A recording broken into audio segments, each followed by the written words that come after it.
Assalamualaikum warahmatullahi wabarakatuh. Alhamdulillah wassalatu wassalamu ala Rasulillah wa ala alihi wa sahbihi wa man walah. Rabbi shrah li sadri wa yassir li amri wa hlul 'uqdatam min lisani yafqahu qawli. Allahumma aghnina bil ilmi, ya Allah ya Tuhan kami, kayakan kami dengan ilmu. Wazayyinna bil hilmi, dan hiasilah diri kami dengan sifat lemah lembut, sabar dan santun. Wa akrimna bit taqwa, dan muliakan kami dengan ketakwaan. Wa jamilna bil afiyah, dan kurniakan kepada kami akan kesehatan. Allahumma akhrijna min zulumatil wahmi, wahai Tuhan keluarkan kami daripada kegelapan keraguan. Wa akrimna binuril fahmi, dan muliakan kami dengan cahaya kefahaman. Waftah alaina bima'rifatil ilmi, subhanaka la ilma lana illa ma'allamtana innaka antal alimul hakim. Walhamdulillahi rabbil alamin. Nawayna ta'alluma wa ta'lim wa tadhakkura wa tadhkir والنفع والانتفاع والإفادة والاستفادة والحث على التمسك بكتاب الله وسنة رسوله والدعاء إلى الهدى والدلالة على الخير ابتغاء وجه الله ومرضاته وقربه وثوابه. Kami berniat belajar, mengajar, mengingat, memberi ingatan, memberi manfaat, mendapat manfaat, memberi faedah dan mendapat faedah, menggalakkan berpegang kepada kitab Allah, yakni Al-Quran dan sunnah Rasulnya, mengajak kepada hidayah, menunjukkan kepada kebaikan. Semuanya ini adalah semata-mata mencari rahmat, keredaan, qurbah dan ganjaran daripada Allah Subhanahu wa Ta'ala. Kitab Idaman Penuntut pada menguraikan yang kusut, muka surat 67. Muka surat 67 Jawi.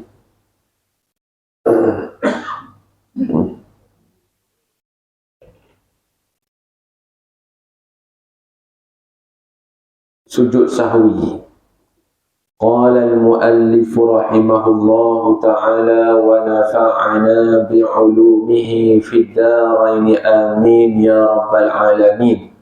Berkata Tuan Pengarang, mudah-mudahan Allah Ta'ala memberikannya rahmat dan kita memperolehi manfaat daripada ilmunya. Sujud sahwi. Makna sujud itu maklum. Bukan makna sujud itu maklum. Faham? Makna sujud itu maklum. Makna sujud apa dia? Maklum. Apa makna maklum sini? Makna sudah diketahui. Gitu. Bukan makna sujud tu maklum. Berbelit ke? Tak boleh yang faham kan? Makna sujud tu maklum. Sudah diketahui ramai. Tetapi bukanlah sujud itu maknanya maklum. Makna sujud ialah dari sudut bahasa bersenongging. Faham? Uduh dengar kan? Dengar tu Allah tak senonoh, bersenongging. Kan? Memang pun hina. Perbuatan bersenongging ni adalah perbuatan yang hina. Hina dan haram dilakukan oleh manusia kepada lain daripada Allah Subhanahu wa Ta'ala. Mulia dibuat kerana Allah Ta'ala. Sujud kita tu perbuatannya merendahkan kepala lebih rendah daripada punggung kita. Untuk siapa? Kerana siapa? Kepada siapa? Allah Subhanahu wa Ta'ala. Oleh sebab itu ada di kalangan para ulama, apabila ditanyakan apakah perbuatan yang paling mulia dalam sembahyang. Perbuatan sembahyang ni semua mulia tuan-tuan. Kerana perbuatan sembahyang ialah perbuatan malaikat. Sebagaimana yang saya dah nyatakan pada pengajian yang lepas. Perbuatan contoh, kenapa dalam sembahyang tak boleh makan? Saya dah sebut kan. Kenapa tak boleh minum? Sedangkan makan minum ni tak ada masalah, boleh. Tetapi bila sembahyang tak boleh. Kerana apa? kerana sembahyang ialah perbuatan malaikat. Jadi malaikat makan tak? Malaikat minum tak? Tidak. Malaikat kahwin tak? Tidak. Jadi perbuatan malaikat tak sama dengan perbuatan makhluk nama manusia. Jelas? Jadi sujud itu antara perbuatan yang mulia. Dan ulama sebut sujud ialah perbuatan paling mulia di antara perbuatan-perbuatan sembahyang. Dan di antara tempat waktu keadaan yang mana doa kita mudah Tuhan mustajabkan, Tuhan angkat terus ke langit, ialah ketika kita meminta kepada Allah di dalam sujud. Mintalah apa-apa pun. Minta dalam bahasa apa Ustaz? Apa-apa bahasa. Kita pandai bahasa Mandarin, silakan. Pandai bahasa Tamil, ya silakan. Saya pandai Jawa Ustaz, ya boleh, tak ada masalah. Tetapi bahasa itu hanya disebut di dalam hati. Jangan disebut dengan lidah, perkataan hingga didengari. Boleh menyebabkan batal sembahyang. Kalau kita pandai bahasa Arab, bolehlah. Minta dengan Allah Ta'ala dalam bahasa Arab pun tak ada masalah. Baik, itu makna sujud. Dari sudut bahasa, makna sujud dari sudut syarak ialah apa dia? Tuan-tuan sujud daripada kecil lagi. Apa dia? Makna sujud dari sudut syarak. Dari sudut bahasa. Sujud dari sudut syarak ialah meletakkan 7 anggota di bumi ataupun di tempat sujud.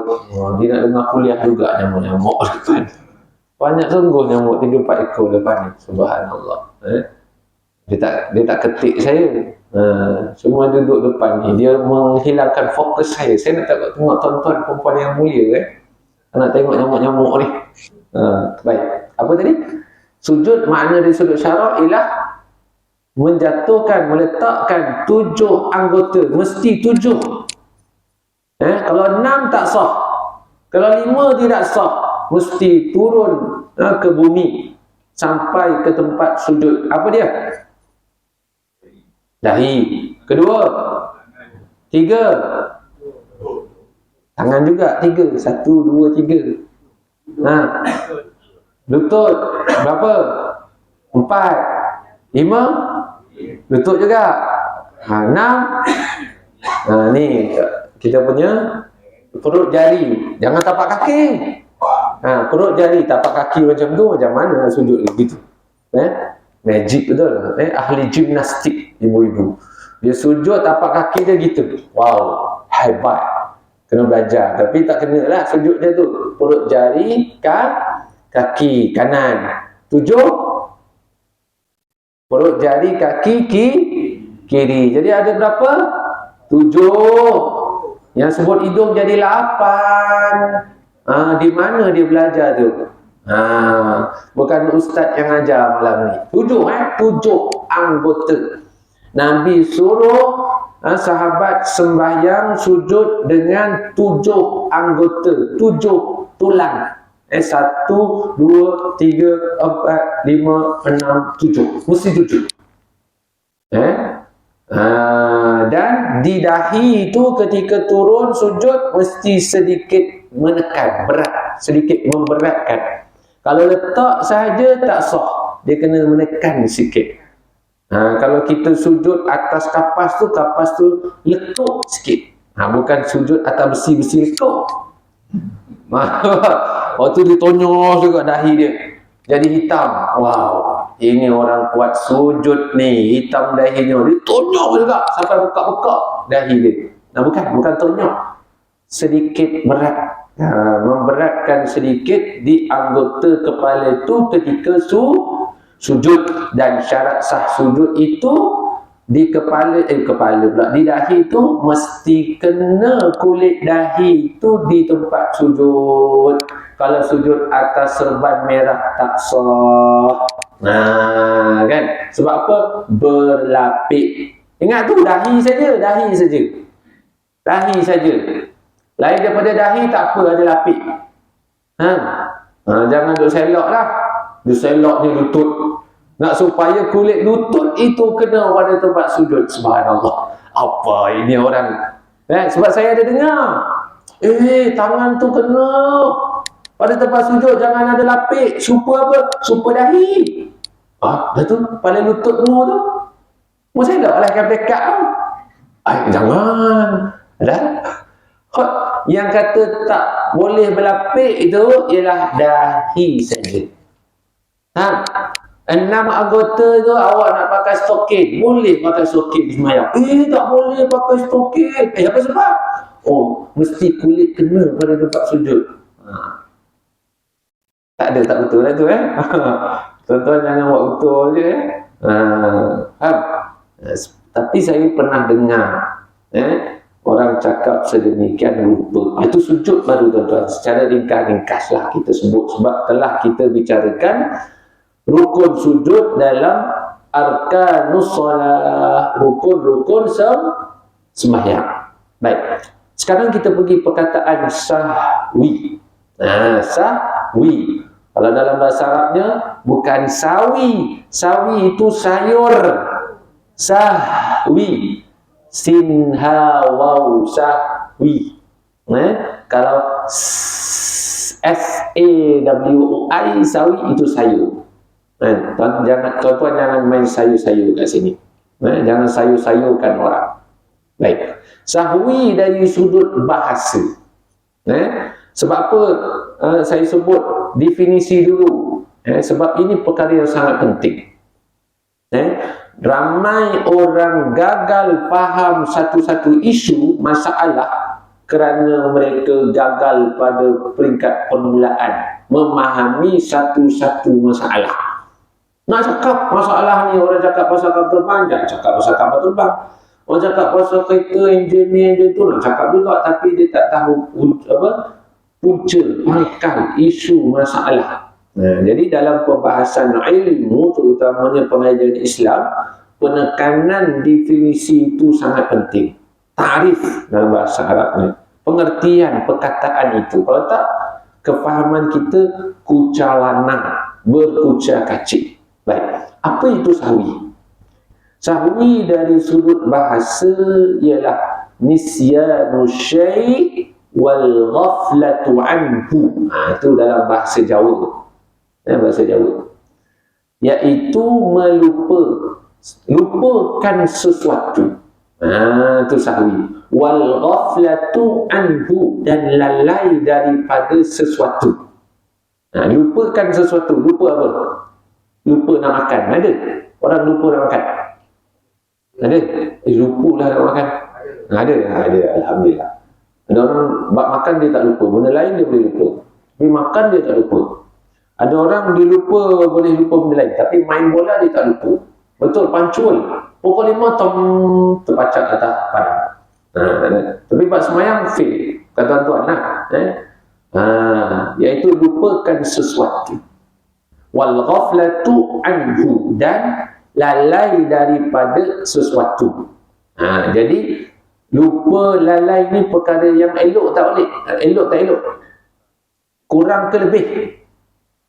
Lupa, lalai ni kurang ke lebih. Sifat kurang ke sifat lebih? Sifat kekurangan. Insan tu. Siapa insan angkat tangan? Tak payah. Semua insan depan saya ni.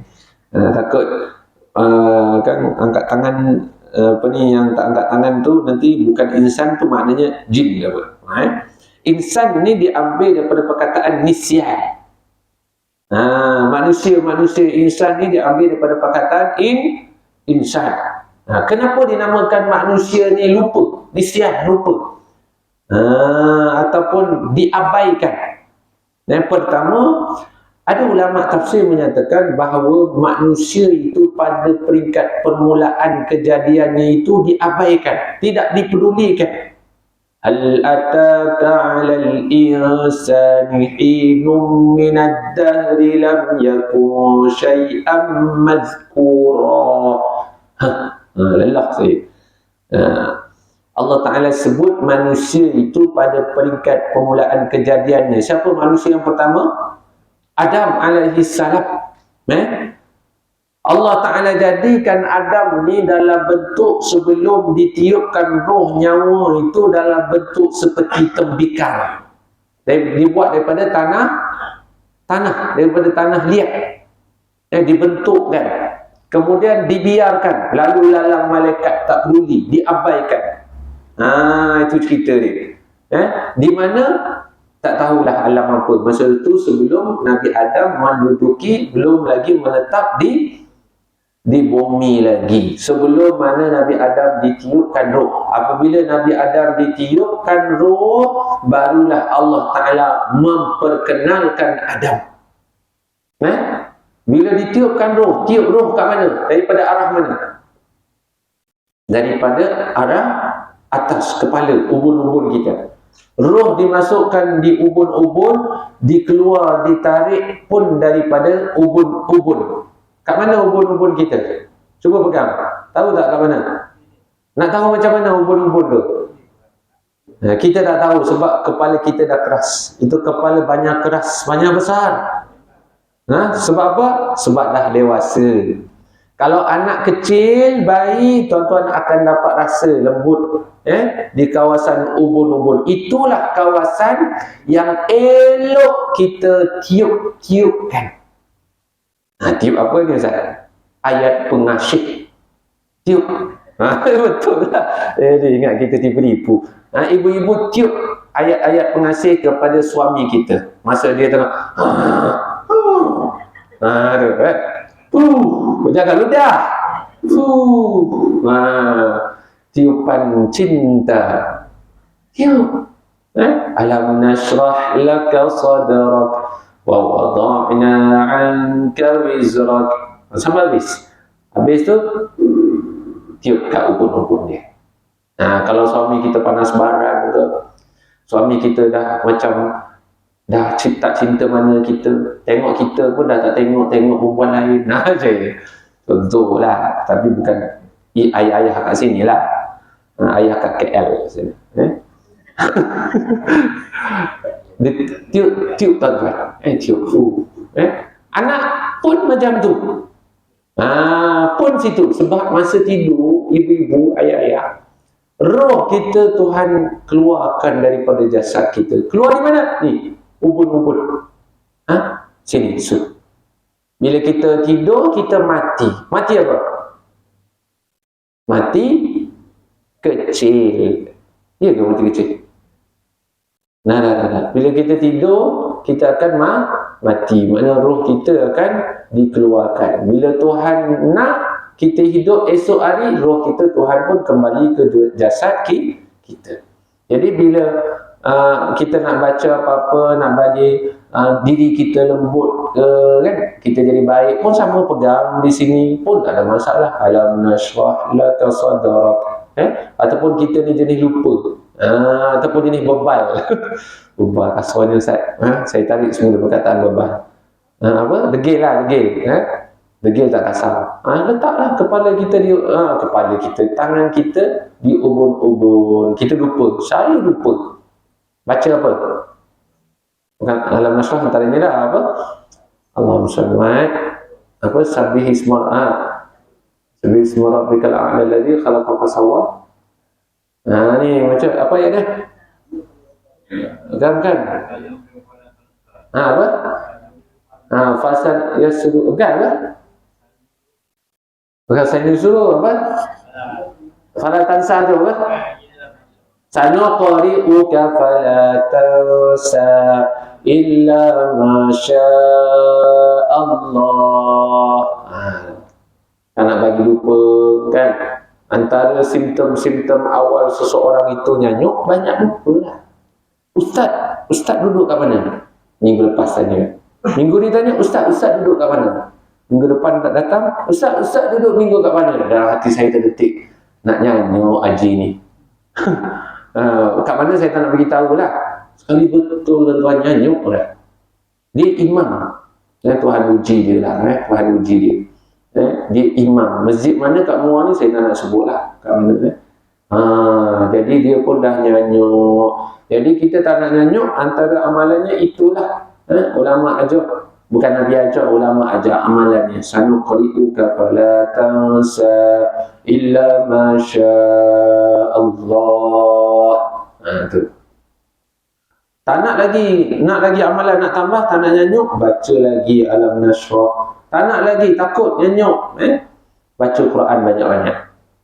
Baca Quran banyak-banyak. InsyaAllah orang baca Quran ni dia tak nyanyuk. Tuan-tuan tengok para ulama. Saya belum pernah dengar lagi ada ulama yang nyanyuk lupa. Tak ada. Tak ada. Saya belum dengar lagi. Setakat ni lah, wallahu a'lam. Kalau ada, tuan-tuan beritahulah mana-mana ulama yang hebatlah, yang besar, terkemuka, tidak ada nyanyuk. Sebab nyanyuk ni penyakit Tuhan uji nak uji seseorang itu. Antara tandanya Tuhan nak hina dia. Tu kita takut tu. Nak hina dia. Sakit lain tu masalahnya, ujiannya pada orang yang hidup ni susah nak uruskan kita. Tapi kalau ujian nyanyuk ni pada hujung usia ni, dia membawa kepada aib diri kita. Kita tak sedar, kita tak ingat apa yang kita buat nanti takut tu. Kita sebut dengan perkataan, kita buat apa-apa perbuatan, kita tak sedar. Tuhan uji kita. Baik. Jadi apabila cerita tadi Nabi Adam ditiupkan roh daripada atasnya ubun-ubun, maka masuklah roh. Apa yang berlaku mula-mula bila roh itu ditiup ke dalam tubuh Adam alaihissalam? Berlakunya apa? Proses fotosintesis. Bukan. Berlakunya bersin. Nabi Adam bersin. Hashim. Siapa nama Hashim tadi? Bukan. Dia bersin. Bila dia bersin, maka apa? Nabi Adam sebut Alhamdulillah, segala puji bagi Allah. Maka didoakan oleh malaikat, Yarhamkallah, mudah-mudahan Allah Ta'ala merahmatimu wahai Adam. Baik. Jadi sahwi tadi itu, lupa.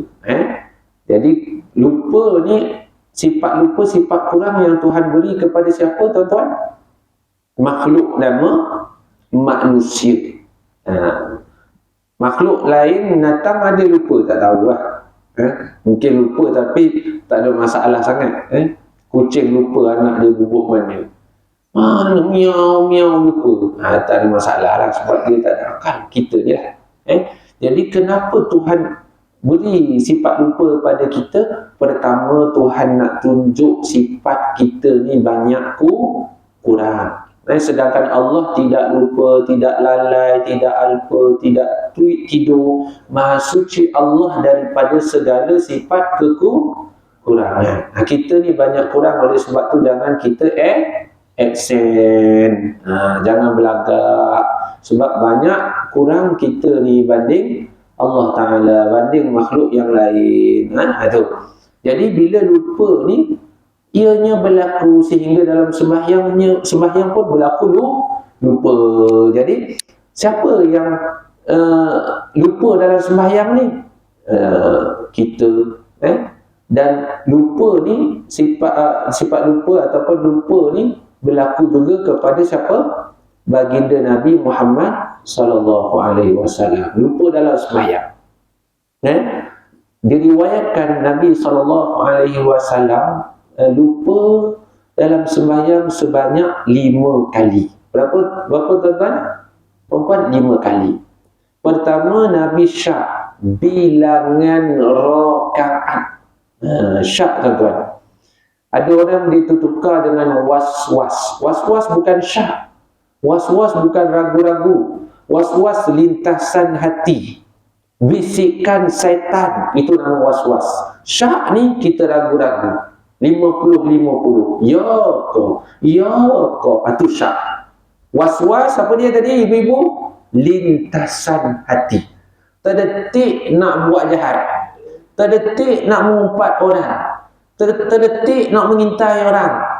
Itu belum buat lagi tu. Perbuatan tu sudah terdetik di hati, terlintas di hati. Itu namanya was-was. Adapun syak, ia adalah keraguan, ragu-ragu. 50. Jadi Nabi pernah lupa. Nabi syak bilangan rakaat. Berapa ni? Itu pertama.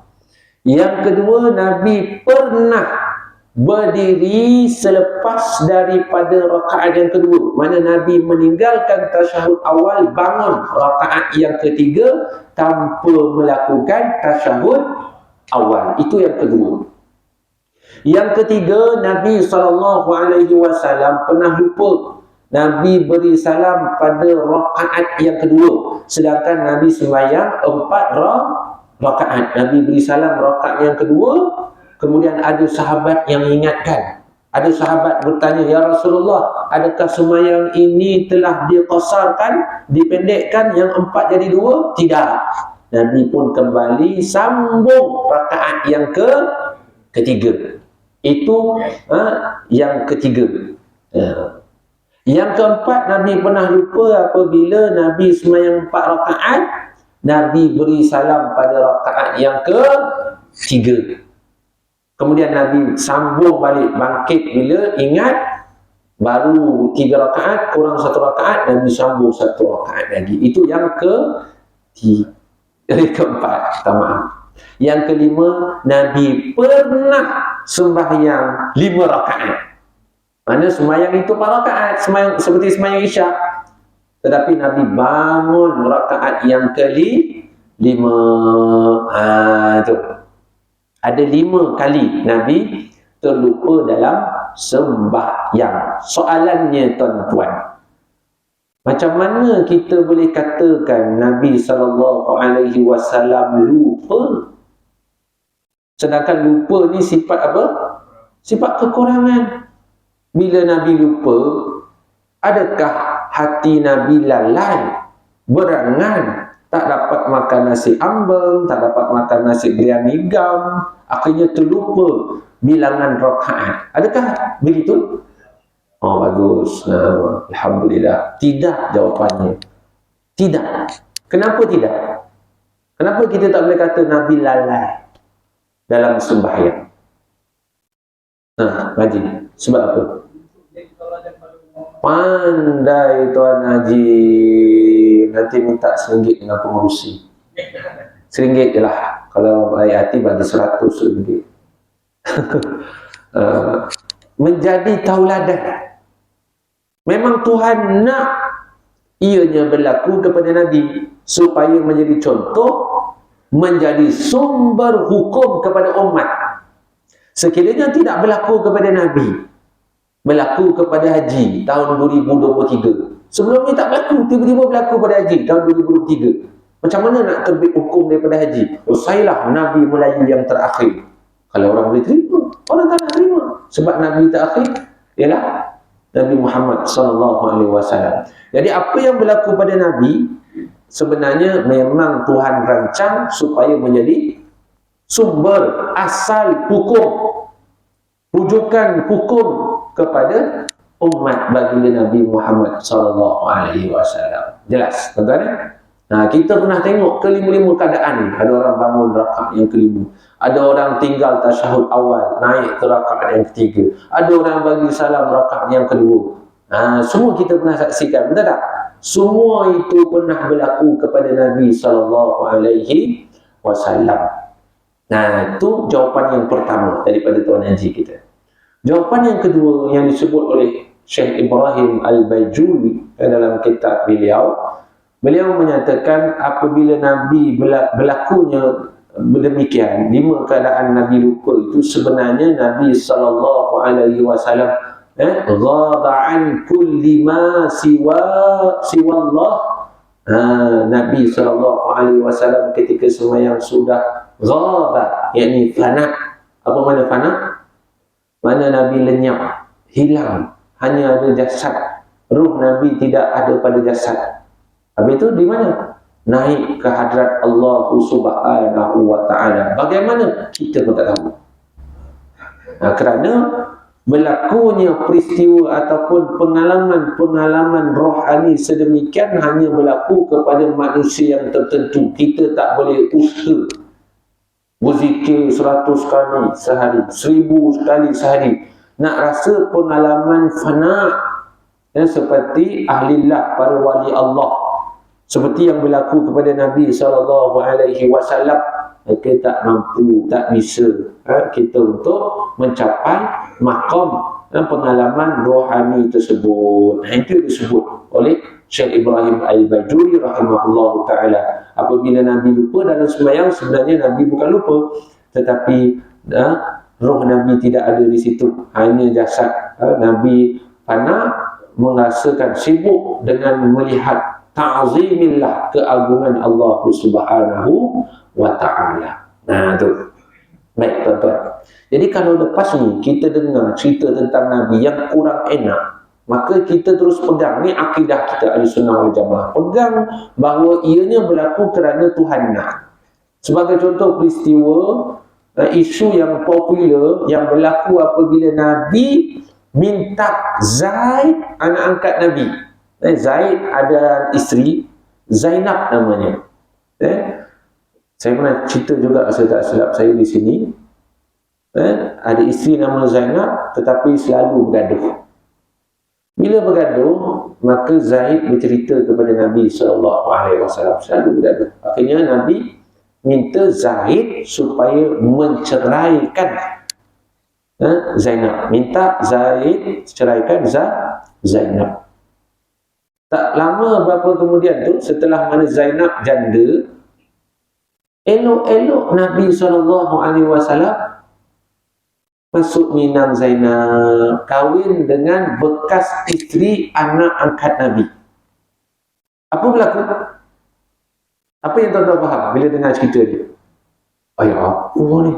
Kan? Apa ni? Pak Ma'un ada anak angkat nama Abu. Abu ada isteri Minah Comel. Abu lu cerita sama kepada Pak Ma'un. Isteri dia pergi gaduh. Pak Ma'un kata, cerai je lah. Esok kahwin dengan bekas isteri Abu. Pak Ma'un telah buat satu komplot rupanya ni. Nak mengahwini isteri Abu yang comel itu. Kan kalau kita dengar macam tu, Allah tak elok buat Nabi buat gitu. Sebenarnya tidak. Oleh sebab tu saya minta tuan-tuan pegang. Kalau berlaku, tuan-tuan dengar cerita tak enak tentang Nabi, sebenarnya ianya adalah satu perkara yang dirancang oleh Allah Ta'ala. Pada zaman dulu, orang Arab Quraisy menyatakan bahawa anak angkat itu anak kandung. Zaid bin apa? Bukan Harithah. Zaid bin Muhammad. Jadi, bila Islam datang, Allah Ta'ala nak membatalkan undang-undang tersebut. Anak angkat bukan anak kandung. Jadi, tak boleh Zaid bin Muhammad. Satu.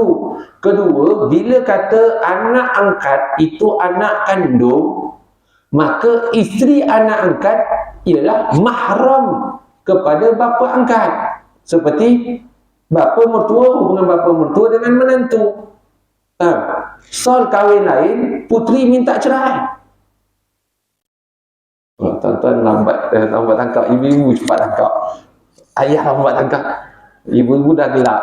Dia faham. Mereka faham perempuan. Jadi saya kena tengok sini. Sol ceraikan puteri. Maka puteri bekas isteri Sol. Tetapi puteri tetap menantu kepada bapa Sol. Datuk Syam. Datuk Syam. Bapa Sol, Datuk Syam. Faham? Ini tak ada kena dengan hidup dan mati. Contoh yang saya sebut tak ada kena dengan hidup mati. Yang sembuh je. Datuk Syam. Tetap sampai ke mati. Mahram Datuk Syam dengan puteri Kaisarah. Faham? Tapi Sol dengan puteri tak ada apa-apa dah. Tak boleh jumpa dekat asam pedas kedai nombor 4 di Tanjung Emas. Ya, tak bisa. Tak bisa. Berendut di Tanjung Emas, Tanjung Karang, Tanjung Pelepas, tak boleh.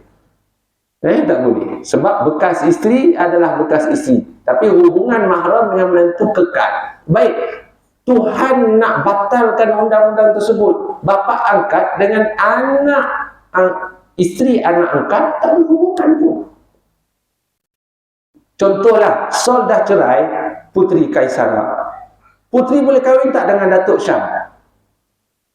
Boleh tak? Ya tak bisa, mahram sampai bila-bila. Tetapi kalau anak angkat ada isteri, ceraikan istrinya tu boleh tak kahwin dengan bapa angkat? Ya bisa, tak apa-apa. Begitu. Jadi Tuhan nak batalkan undang-undang itu, maka Tuhan suruh Nabi SAW berkahwin dengan bekas isteri Zaid, iaitu Zainab. Itu ceritanya. Kalau tak tahu cerita ni, tergamaknya Nabi buat macam tu, kan? Bahaya tu, bahaya. Terlintas benda yang tak baik tentang Nabi SAW. Jelas tuan-tuan perempuan. Itu. Jadi itu contoh yang kedua. Contoh yang pertama apa dia? Nabi lupa tadi tu. Nabi lupa tu bukan sifat kurang, tetapi ia memang Tuhan nak berlaku supaya menjadi panduan kepada umat. Pandai. Anak siapa ni? Anak mak ayah. Baik, itu baru cerita tentang sujud dan sahwi. Makna sujud dan makna sahwi. Dan makna sahwi itu lupa. Tengok balik kitab. Apabila ditambah ya, berbunyi sahwi. Gitu. Ada sabdu sahwi. Maknanya lupaan. Maknanya lupaan, terlupa. Jadi kalau sengaja lupa tak ada. Itu bukan terlupa. Sengaja lupa. Bukan lupa tu. Makna kalau lupa itu terlupa. Lupaan. Jadi maknanya sujud lupaan. Baik. Biasanya orang sembahyang tak mahu. Orang yang sembahyang memang tidak hendak, tak mahu meninggalkan rukun atau sunat abad dengan sengaja. Jadi sujud sahwi ini boleh dilakukan apabila seseorang itu meninggalkan rukun ataupun sunat abad. Kalau meninggalkan sujud sahwi, boleh tak buat sujud sahwi? Apabila meninggalkan sunat sahwi pula, sunat hayat, boleh tak seseorang itu melakukan sujud sahwi? Boleh ke tidak boleh? Tidak boleh. Boleh dilakukan sujud sahwi apabila seseorang yang sembahyang itu meninggalkan rukun ataupun sunat abad. Tetapi sebagai manusia, terkadang-kadang ia terlupa. Bila sudah terlupa, kenalah ada penampalnya, ada yang menampungnya tu. Mana yang boleh ditampal, iaitu sujud sahwi. Iaitu nama menurut kebiasaan. Yakni biasanya sujud sahwi itu kerana lupa. Tetapi ada juga sujud sahwi tanpa lupa. Macam mana? Bukan sebab lupa. Contoh sebab apa, Cik?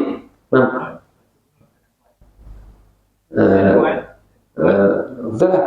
Mana dia tak nak kunut. Dia sengaja tak nak kunut. Dia boleh sujud sahwi. Satu. Contoh kedua, itu memang dia meninggalkan. Ini dia tak tinggalkan pun, tak lupa pun, dia tak tinggalkan sunat abad. Dia tidak lupa. Teka-teki. Dia dah jawab dah, baguslah. Mana dia bukan lupa. Memang dia sengaja tinggal kunut, maka sunat orang tersebut melakukan sujud sahwi. Teka-teki yang saya nak sebut ni, dia tak lupa dan dia tak tinggalkan sunat ataupun rukun. Siapa yang boleh jawab? Was-was. Haji dah terlambat ni. Was-was dengan syak ada beza tak? Ada. Telajak naik. Terlupa lah tu. Terlupa tasyahud awal. Dah telajak berdiri. Telajak berdiri. Allah lupa. Terlupa lah tu. Ni bukan sebab lupa. Bukan sebab tinggal sengaja. Tak sungguh-sungguh. Tak sungguh-sungguh tak boleh sujud sahwi. Semayang tak sungguh, malas gitu kan. Jangan sujud sahwi, batal. Allahu Akbar. Allahu Akbar. Subhanallah, lu bidah. Itu orang malas. Oh, sujud sahwi ya. Jangan. Batal sembahyang. Apa dia? Siapa boleh jawab saya bagi RM5? Macam budak budak dah. Siapa boleh jawab saya bagi gula-gula KitKat? Alah, lambat kan saya bagi dah terus. Apabila seseorang itu mengikut imamnya, makmum mengikut imamnya, makmum datang ketika imam, contohlah imam dah tasyahud akhir. Dia pun apa dia buat? Jangan tengok imam dah tasyahud akhir, apa yang dia buat? Ikut masuk Allahu Akbar, terus duduk bersama imam ketika tasyahud akhir. Sebelum imam beri salam, tiba-tiba imam sujud. Kita kena buat apa? Ikut. Ikut ni sunat ke wajib? Wajib. Ada sebab kita lupa? Tidak. Ada sebab kita tinggalkan sesuatu? Tidak. Tetapi disebabkan kita ikut imam. Jadi tambah satu lagi. Sujud sahwi itu boleh berlaku seseorang itu kerana lupa. Kedua, disebabkan meninggalkan dengan sengaja sunat ab'ad. Pertama, lupa rukun ataupun lupa tentang sunat ab'ad, melakukan sunat ab'ad, itu pertama. Kedua, sengaja meninggalkan sunat ab'ad. Kalau sengaja meninggalkan rukun, apa jadi? Batal. Sengaja meninggalkan sunat ab'ad, batal tak? Tak batal, tapi sunat sujud sahwi. Yang ketiga, kerana apa? Mengikut imam. Yang ketiga ni wajib ke sunat? Wajib. Yang pertama sunat ke wajib? Pertama apa tadi? Lupa. Maka bila lupa, sunat ab'ad, sunat ke wajib sujud sahwi? Hukumnya sunat ke wajib? Tak berani, sunat. Lupa buat sunat ab'ad, ataupun lupa melakukan rukun, lupa. Maka sunat apa? Sunat apa? Sujud sahwi. Rukun yang tinggal tu wajib tak buat? Wajib tak? Wajib. Kemudian ditampal dengan sujud sahwi. Sunat ab'ad tadi tu yang tinggal tu terlupa, wajib tak buat? Wajib tak buat? Tak wajib, tapi sunat sujud sahwi. Yang kedua iaitu sengaja tinggal sunat ab'ad, bukan rukun. Sengaja tinggal. Maka sunat sujud sahwi. Yang ketiga, mengikut imam sujud sahwi. Hukumnya wajib. Jadi orang teka, bilakah yang dikatakan wajib sujud sahwi? Jawapannya yang ketiga. A, B, C, jawapannya C. Faham? Ikut imam. Subhanallah. Jelas tak? Jelas Ada soalan? Ya, silakan. Imam lupa doa kunut. Dia tak buat sujud sahwi. Makmum selepas salam, makmum buat sujud sahwi. Selepas salam makmum. Selepas salam imam. Ya, bisa. Boleh. Kalau imam tak buat sujud sahwi, makmum boleh lakukannya selepas imam memberi salam, sebelum makmum memberi salam. Jangan buat sebelum imam bagi salam. Batal sembahyang makmum. Itu mazhab kita lah, mazhab Syafi'i. Ada sebahagian mazhab sujud sahwi di luar sembahyang. Ini selepas daripada beri salam. Soalan yang bagus. Ada soalan lain? Sebelum kita tutup, kita ada satu kali lagi kan, minggu depan. Lepas tu raya lah. Raya ibadat. Bulan Ramadan ni raya ibadat, pesta ibadat. Tak ada? Ibu-ibu? Ada soalan tapi jauh kan? Dulu ada mikrofon, dah tak ada dah. Dulu ada kan satu mikrofon. Minggu depan sediakan mikrofon untuk muslimat wallahu ta'ala alam. Soalan lain lah. Masa sembahyang Jumaat, sembahyang Jumaat lah. Dulu masa kita khutbah yang kedua, imam baca apa ni, surah sultan ke apa benda tu, kita beraminkan. Sekarang ni ada kata tak boleh pula, kalau aminkan tu batal dia adanya batal pahalanya. Jadi dia kata hanya boleh membaca apabila Nabi Muhammad, kita baca Allahumma shalli ala sayyidina Muhammad saja. Yang lain dan amin tidak boleh. Tidak boleh mana tidak dianjurkan, dibimbangi kurang pahala sebab menyebut amin ataupun apa-apa zikir. Sebab bila imam berkhutbah, maka sunatnya mendengar, bukan menyebutkan diri dengan berdoa, mengaminkan. Antara khutbah, isi khutbah ialah doa imam. Jadi tak bolehlah disebutkan dengan melihat Facebook, memegang buah tasbih, membaca Quran, berzikir, berdoa, mengaminkan. Cuma pandangan yang betul-betul muktamad, saya kena rujuk balik haji berkenaan hal tersebutlah. Tetapi asasnya memang sedemikianlah. Cuma pandangan muktamad, insya-Allah saya akan rujuk balik dan nyatakan minggu depan. Okey. Wallahu ta'ala a'lam. Setakat itu saja, sebab lepas daripada sembahyang Isyak ni saya ada program di masjid yang lain. Bismillahirrahmanirrahim. Alhamdulillahirabbil alamin.